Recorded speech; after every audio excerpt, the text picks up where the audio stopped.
Hello everyone, my name is Eric. Today I want to talk about humidity and what you should keep your cigar humidor at. You are watching Oakland Tobacconist.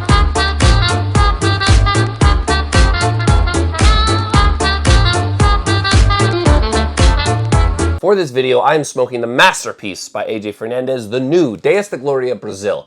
If you're interested in this cigar or a whole host of other cigars made by AJ, check us out, you know where to find us. Please do not forget to like, comment, subscribe, hit that bell so that you are alerted every time we produce new content. So rich in flavor, incredible amounts of smoke and flavor. This cigar is a total banger. Do not miss out on it. So I want to talk about a topic that I've gotten a lot of questions by recently, and that is cigar humidity. We are now headed into a drier season. And with the drier season, does that mean that you keep the humidity where it's been this whole time? Do you amp it up? Do you drop it down within your humidor? There are a lot of different things to consider. There are a lot of different ways to humidify your humidor. But I want to offer a few aspects that might help you out. And again, this is just one side of the coin. One of the biggest questions is you have a cigar humidor. You want to put cigars in it, but how do you humidify that humidor? There are so many different ways these days that you can actually humidify that humidor. Now, granted, you may be working with a jar, an acrylic humidor, a Spanish cedar humidor, a coolador. It may be very different. So the application here may vary depending on what you are using. There are various different methods, and here's one that I really enjoy. Now, for a lot of us who smoke cigars, we may be full throttle into it, but you don't want to worry about the humidity in that box that holds your cigars. You don't want to constantly be checking it. Maybe you travel a lot, maybe you work a lot, maybe you're going on vacation and you don't want to have to worry as much. Amongst the various methods in using humidification, one of the easiest low stress levels that we like to use here at the shop is done by Boveda.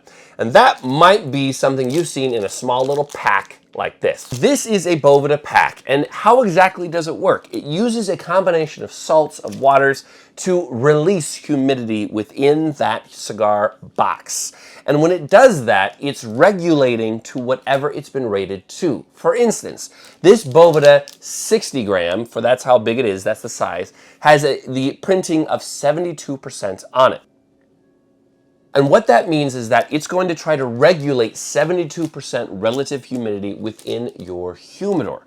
And so if it gets too higher to that amount, then it will then pull back on what it's releasing. If it's underneath, it will try to push. For this video, I want to use the example of a 100 count humidor. That means this is probably a desktop humidor that you have, maybe a Spanish cedar lined, and we're gonna move past the seasoning aspect. If you haven't seasoned your humidor yet, you can check out our channel and then we'll show you how to season your humidor. However, let's say it's seasoned and ready to go, and it's a 100 count, and you want to regulate it by Boveda.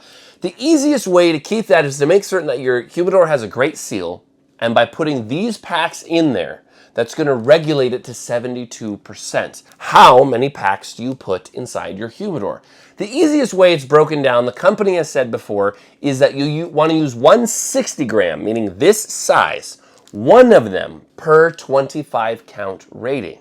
So if your humidor is rated for 100, you're going to want 4 Boveda packs in there. And that means that you want those 4 regardless if there is one cigar in your humidor or if it's completely jam-packed. Doesn't matter how many cigars are in your humidor, you want 4 in a 100 count.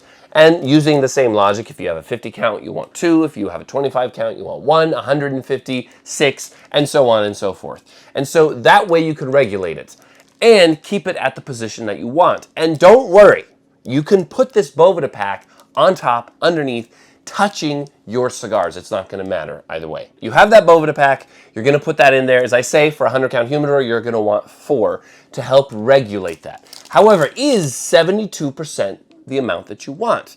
There are several different degrees in how much humidity these will give out. One of my personal favorite would be the step lower, 3 points down, 69% bag here. That's going to regulate it to there.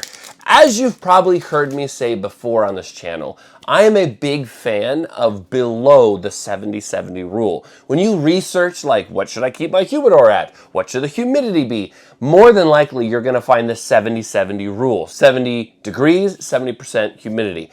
I personally feel 70% might be a little too high. I prefer to keep it in that 67%, 68%, at the very least below 70. But that can vary depending on where you live. If you're in a very humid climate, you're going to want to regulate it even lower. If you're in a very dry climate that just sucks the moisture right out of the air, maybe you're going to want to do 72% or higher to just regulate it where it needs to be. But if you can shoot for that 67, 68%, I have been the most happy with it so far. I know some people that go down to 65, 66%, and you really can experiment with this, try this. But if you want to stress as little as possible, put in 4 of those Boveda packs, and that will help you regulate it to whatever degrees it's trying to be. And once it hits that point, it will stop releasing that humidity and try to regulate it even better. But that way, you're not messing with distilled water, you're not spilling a bunch of things all over your humidor, or maybe just checking it every single day to try to hit where you want. These are ways to minimize that aspect. Shoot for the right amount of Boveda packs within the box that it requires, and at the same time, the right humidity pack that you want to keep, or maybe even a selection of both. Either way, this is a very easy way that I have found. Make certain that you remember that it is rated 160 gram for every 25 count in your humidor. It's a great way if your humidor has a seal that you don't have to check it all the time. Drop down in the comments, what is your favorite percentage to keep your humidor at, and what is the method that you use to humidify it? Obviously, there are varying degrees of your application depending on the size of your humidor or what you want to keep it at. As always, thank you for watching. I certainly hope this has helped you out in the way of humidity, and we will see you next time on Oakland Tobacconist.